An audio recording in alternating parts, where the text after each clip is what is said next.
PSU ini kita menganggarkan sendiri. Jadi seperti PTPS itu nggak bersumber dari provinsi lagi. Jadi ini akan bersumber langsung dari Bawaslu Kabupaten Pesawaran itu. Nah, itu akan sudah kita rancang anggarannya. Ya kalau untuk berapanya saya belum bisa menyampaikan pasti karena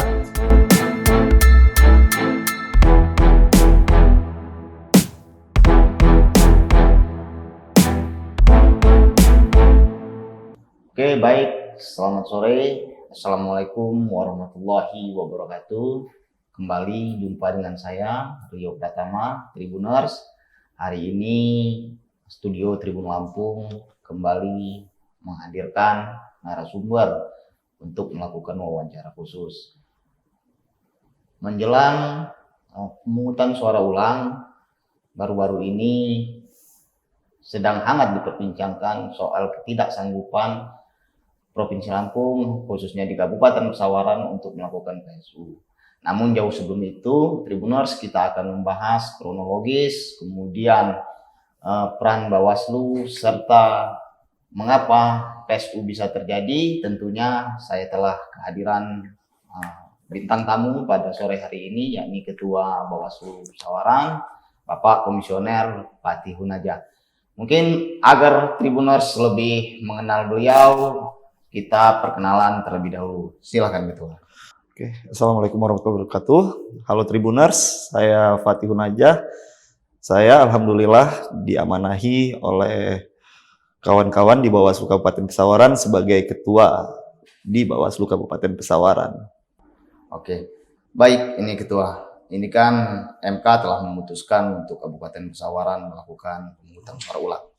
Namun kita ingin tahu terlebih dahulu seperti apa proses atau dinamika Pilkada 2024 di Kabupaten Pesawaran ini sehingga bisa terjadi PSU. Mengingat Bawaslu memiliki peran pengawasan dan juga tentunya memiliki wewenang merekomendasikan mulai dari pencalonan hingga ditetapkan calon bahkan hingga pemilihan. Nah, kita ingin tahu nih kronologis awal apa saja yang telah dilakukan Bawaslu terhadap KPU sehingga ini bisa perjalanannya sampai dengan MK dan diputuskan PSU. Oke, terima kasih Bung Rio. Jadi memang benar Bawaslu itu bertugas sebagai pengawas pada tahapan Pilkada kemarin. Nah, proses ini bermula dari pendaftaran pencalonan.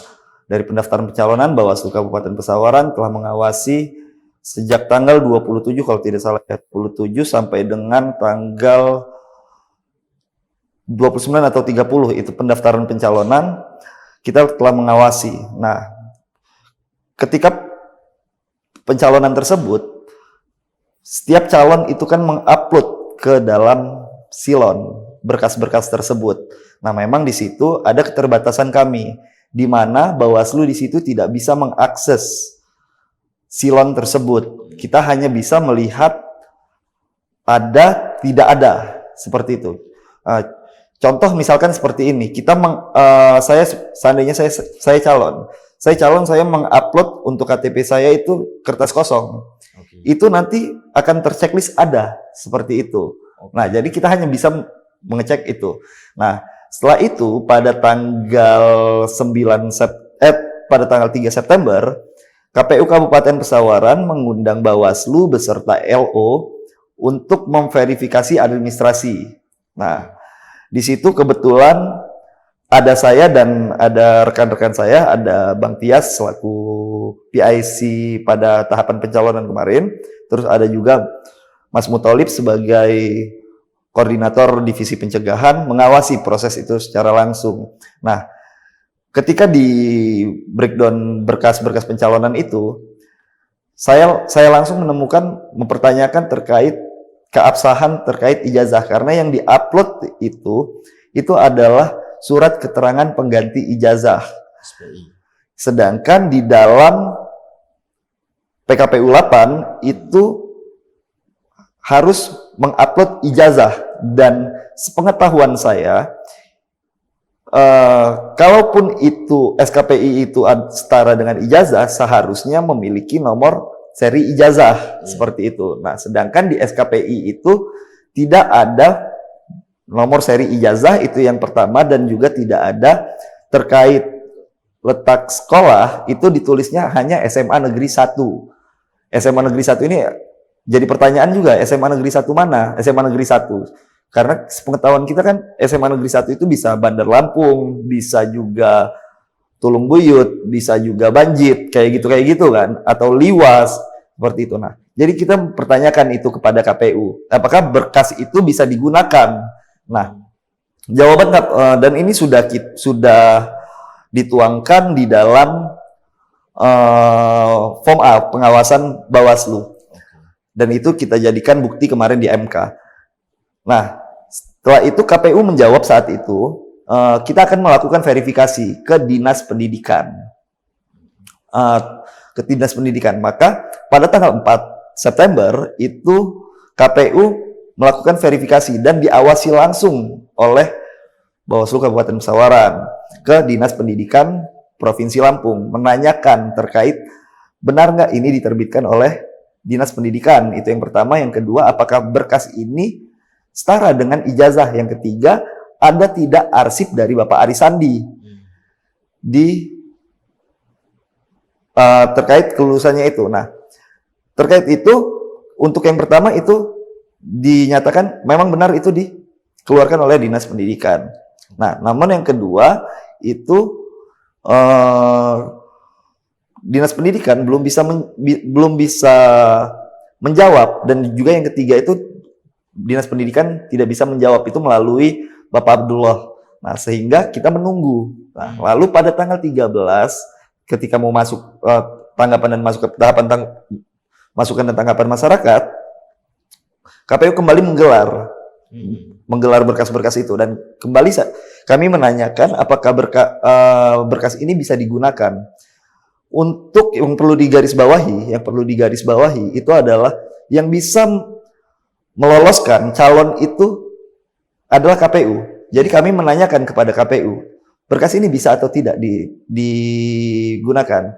Karena jawaban KPU waktu itu bisa dengan dasar bahwa dasarnya itu adalah chat dari Pak Abdullah ke KPU terkait berkas ijazah, berkas SKPI yang sama yang diupload, maka KPU menyatakan itu bisa, sehingga akhirnya lolos sampai dengan penetapan calon.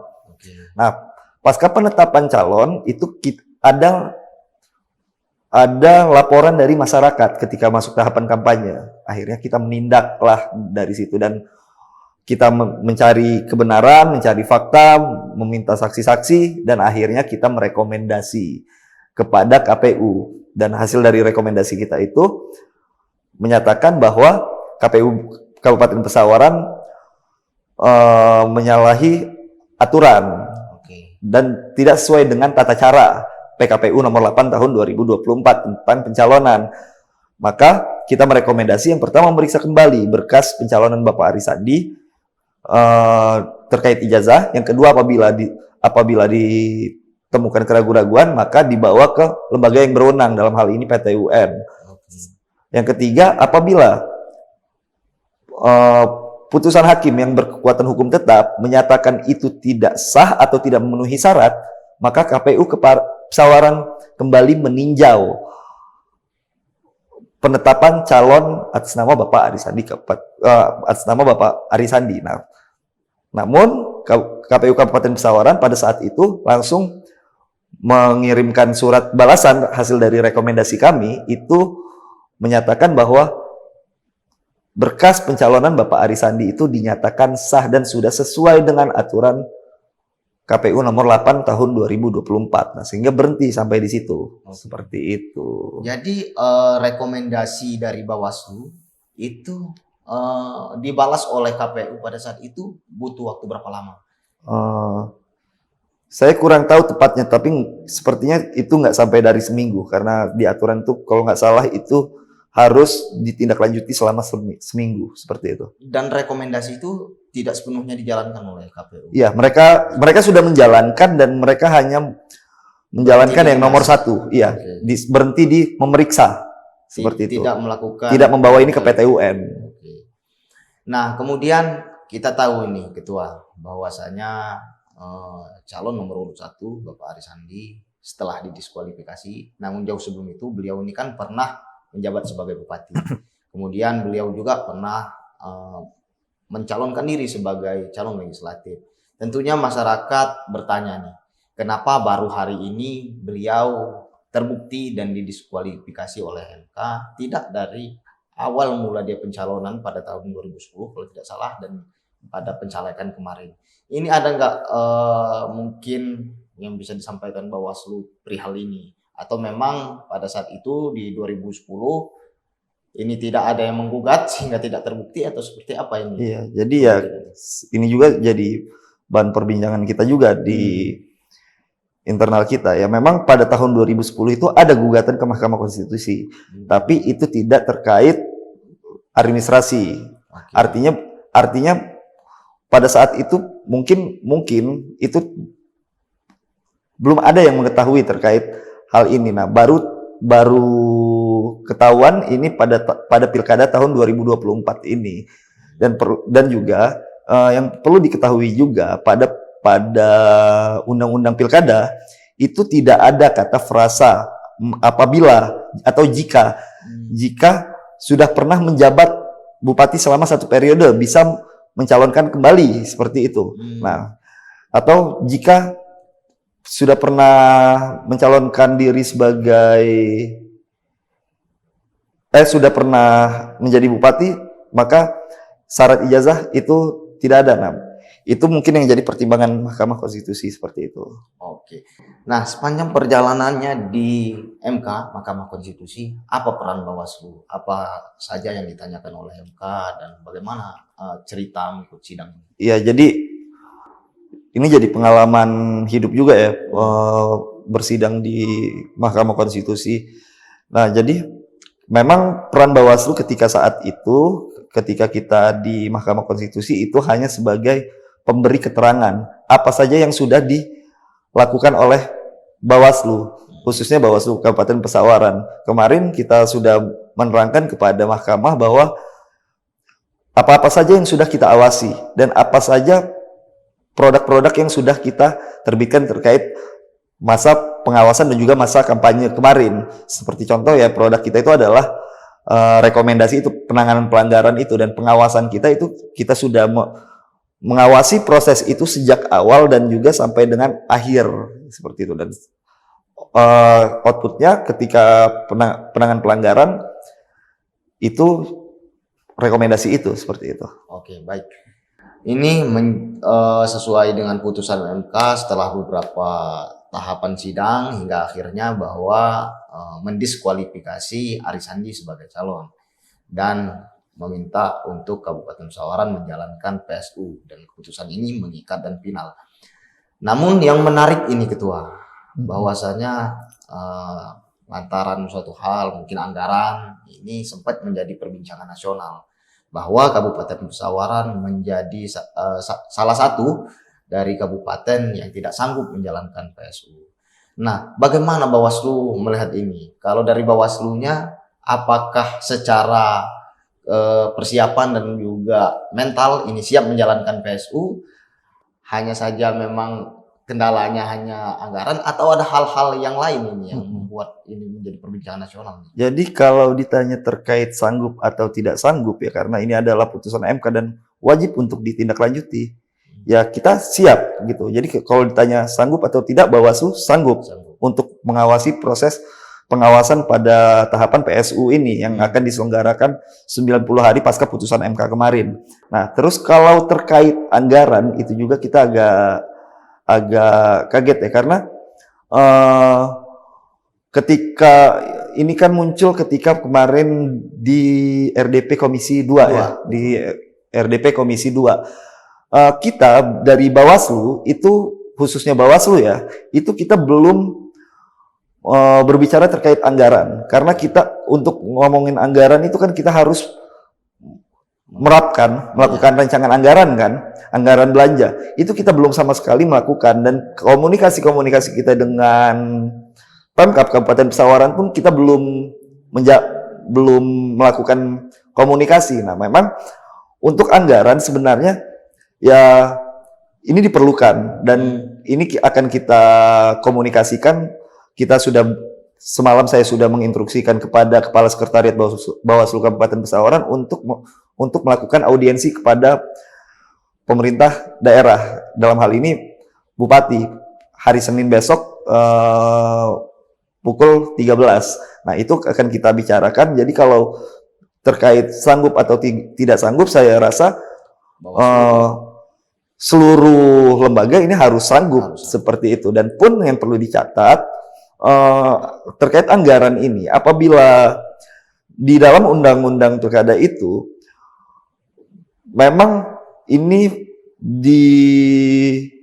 anggaran ini bersumber dari APBD dan bisa dibantu melalui APBN seperti itu. Jadi ya ini tinggal komunikasi antara Pemkab, kalau memang tidak ada anggaran ataupun anggarannya hanya ada berapa, tinggal berkomunikasi langsung melalui Mendagri seperti itu. Oke, berapa kira-kira yang dibutuhkan Bawaslu gitu, kalau berbicara anggaran? Terkait berapa kemarin itu anggaran kita kebetulan 11 miliar. 11 kurang dari 11 miliar, kurang sedikit lah itu. Nah, dan 11 miliar itu kan kemarin kita co-sharing. Co-sharing terkait baik itu PTPS, terus juga ada beberapa fasilitas yang memang itu bersumber dari APBN. Nah, itu kita co-sharing. Nah, sekarang ini PSU ini kita menganggarkan sendiri. Jadi seperti PTPS itu nggak bersumber dari provinsi lagi. Jadi ini akan bersumber langsung dari anggaran dari Bawaslu Kabupaten Pesawaran itu. Nah, itu akan sudah kita rancang anggarannya. Ya kalau untuk berapanya saya belum bisa menyampaikan pasti karena kita masih merap kotor kan, dan kita akan berkomunikasi terlebih dahulu kepada Pemkab. Meskipun ini 3 bulan, tapi yang perlu dicatat itu ada beberapa item yang memang kemarin co-sharing itu masuk. Jadi seperti itu. Oke, artinya sejauh ini apakah regulasi PSU sudah muncul dari RI atau juga perbawaslunya dari Bawaslu RI sudah muncul atau masih menunggu nih sejauh ini tahu? Kita masih menunggu. Kalau untuk tahapan kemarin itu kita sampai dengan hari ini belum keluar sama sekali. Namun kemarin kan di RDP Komisi 2 itu sempat ditampilkan di slide bahwa pelaksanaan untuk yang 90 hari itu akan dilaksanakan pada 24 Mei 2025. Ini dari slide KPU RI. Terus rekapitulasi kecamatan itu akan diselenggarakan 25 sampai 29 Mei 2025. Rekap kabupaten itu 26 sampai 31 Mei. Lalu penetapan itu 26 sampai 6 Juni. Seperti itu. Nah, terus juga kita sudah beberapa kali Zoom dengan Bawaslu RI terkait Juknis. Memang Juknis ini belum keluar secara sah, cuma ada beberapa ya ini masih berbentuk draft gitu, dan ada beberapa yang sudah kita highlight seperti itu. Oke, kalau berdasarkan ini kan mengingat ketua ini mengikuti dari awal proses MK hingga putusan. Ini cuman ini kita bukan berbicara sebagai hanya saja berandai-andai untuk menjawab kebutuhan masyarakat. Dalam putusan MK kemarin ini kan memperbolehkan partai pengusung, dalam hal ini partai pengusung Aris Sandi dan juga Supriyanto ini mencari kembali calon. Namun tidak ada frasa yang menjelaskan bahwa 3 partai pengusung ini, P3, Golkar dan Demokrat harus bersatu kembali kan? Itu tidak ada sepanjang pengetahuan putusan itu. Artinya kalau kita berbicara berandai-andai, apakah ini memungkinkan muncul calon ketiga di Kabupaten Pesawaran? Kalau menurut Ketua Bawaslu, calon ketiga itu maksudnya gimana? Misalnya katakanlah ada 3 calon ada gitu. 3 calon di luar dari, kalau si calon nomor urut 2 ini kan sudah partainya sudah pasti. Hanya saja kalau di calon nomor urut 1 dia bisa kan untuk mengingat ambang batas kita 6 sampai 10%, apakah memungkinkan ini? Itu dengan calon yang sama, dengan 2, artinya kalau dilihat dari kita memahami dari putusan Mahkamah Konstitusi itu ya si nomor satu ini, kalau kita pandangan kita ya, Iya. kita definisi kita itu tidak bisa mencalonkan, tidak bisa lebih dari 2 calon. Jadi 3 partai ini harus ngusung satu calon ini seperti Oke. itu. Artinya dia, cuman kan ini kita belum bisa pastikan karena memang belum ada regulasi Ya. pasti. Karena kan bunyi di putusan itu dapat mengusung kembali calon bupati atau wakil bupati, atau kembali mengusung Bapak Supriyanto sebagai calon bupati atau wakil bupati, kayak gitu. Oke. Namun bisa nggak dia wajib mengusung apabila misalnya nanti tidak ada sosok yang dicalonkan? Artinya kan bisa saja dia nanti melawan kota kosong PSU-nya. Ada nggak kemungkinan ke sana gitu? Kita Kita kalau lihat untuk itu putusan kita lihat nanti regulasi dari KPU ya untuk itu. Namun menjelang PSU ini gitu, berapa wilayah yang disinyalir memang berpotensi rawan dan juga berapa kecamatan atau kelurahan yang berpotensi rawan di Kabupaten Pesawaran ini? Hasil evaluasi pilkada kemarin. Kalau dikatakan rawan, ini banyak seginya. Mulai dari rawan bencana, rawan money politik, terus rawan terkait kriminal, seperti itu. Banyak klasifikasinya. Nah, tapi kita memetakan bahwa dari Bawaslu, karena ini adalah pilkada yang bisa dikatakan yang sudah kedua kalinya, ini kita sudah memetakan seluruh wilayah itu rawan dan perlu pengawasan yang lebih ekstra seperti itu. Oke. Berapa jumlah TPS di Kabupaten Pesawaran? 744. 744. Dan bagaimana ini strategi Bawaslu untuk memastikan PSU ini nanti tetap kondusif sehingga tidak terjadi diulang atau hal-hal yang tidak diinginkan oleh masyarakat ini? Ada strategi khusus ya gitu. Ya, jadi kita akan lebih ekstra pada pengawasan. Kita akan pada setiap tahapan dari 90 hari ini, mulai dari pemberkasan pencalonan apabila memang ada karena kan ini pasti ada calon baru kan. Betul. Baik dia bupati ataupun wakil bupatinya, itu akan kita awasi secara ekstra. Dan juga kalau memang dari setiap berkas itu kita harus Bawaslu akan memiliki sense keraguan-raguan. Jadi jangan sampai lagi ada kejadian yang seperti kemarin seperti itu. Jadi sense keraguan-raguan kita harus kita tingkatkan lagi. Nah, terus untuk potensi-potensi yang lain seperti potensi SARA, terus juga politisasi SARA, terus juga money politik, itu akan kita perkuat di jajaran ad hoc kita. Seperti itu. Kita akan maksimalkan jajaran ad hoc kita. Saya akan menginstruksikan kepada mereka agar melakukan, apabila kemarin itu mungkin kawan-kawan melakukan patroli pengawasan mungkin dalam seminggu sekali, ini bisa kita jadikan dalam seminggu itu 7 hari melakukan patroli pengawasan seperti itu. Oke. Baik, ini Ketua.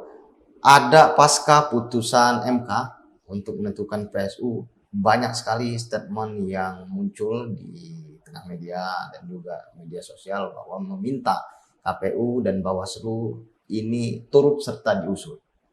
Turut serta diusut mempertanggungjawabkan persoalan yang ada. Bagaimana respon kita melihat statement-statement yang ada di tengah masyarakat? Ya kalau itu kan ya kita negara demokrasi ya kan. Betul. Bebas untuk berpendapat, itu adalah pendapat dari masyarakat. Dan pun kalau dibilang KPU salah, ya saya di sini bisa membela KPU, di mana KPU sudah menjalankan regulasi secara benar. Seperti itu. Bawaslu pun sama seperti itu. Dan kalau ditanya dinas pendidikan pun mengeluarkan SKPU itu sudah benar, karena di Permendikbud itu ya aturannya memang seperti itu, hanya menerbitkan hanya mereka akan menerbitkan apabila ada 2 syarat seperti itu. 2 syarat yaitu surat kehilangan dan juga surat pernyataan secara mutlak. Nah, jadi di sini ya nggak ada yang salah, baik itu dari KPU, Bawaslu, Dinas Pendidikan. Kalaupun memang menurut masyarakat ada yang ini, ya silahkan bisa, kalau memang ada langkah hukum yang akan mereka tempuh, ya silahkan seperti itu. Oke.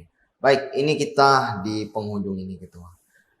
Ada himbauan, pesan dan juga harapan terhadap masyarakat Pesawaran khususnya untuk memaknai PSU di pilkada mendatang ini Ketua. Oke, ini jadi udah kalimat jitu, udah Iya. kalimat Terakhir lagi. inti lah ya, gitu ya. Ya,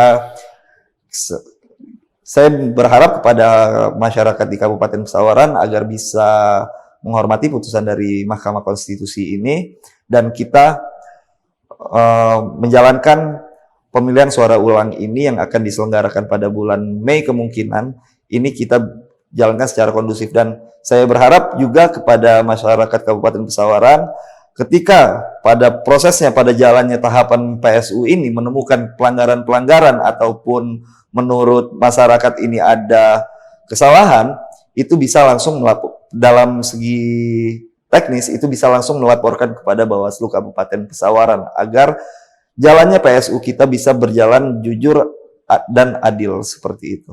Oke, mungkin ada ajakan pengawasan karena mengingatkan peran Bawaslu ini sangat terbatas. Dia tidak